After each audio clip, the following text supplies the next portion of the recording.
Welcome to the new Brinks Commercial FlexPlate. In this short video, we will demonstrate how to replace a door closer using the patented FlexPlate. Inside the box, you will find one mounting plate and 4 sliders. Begin by removing your old closer from the door.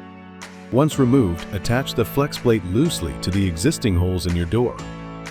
Using a combination of either 2 or 4 sliders and the provided hardware, FlexPlate can cover a wide variety of different hole pattern combinations.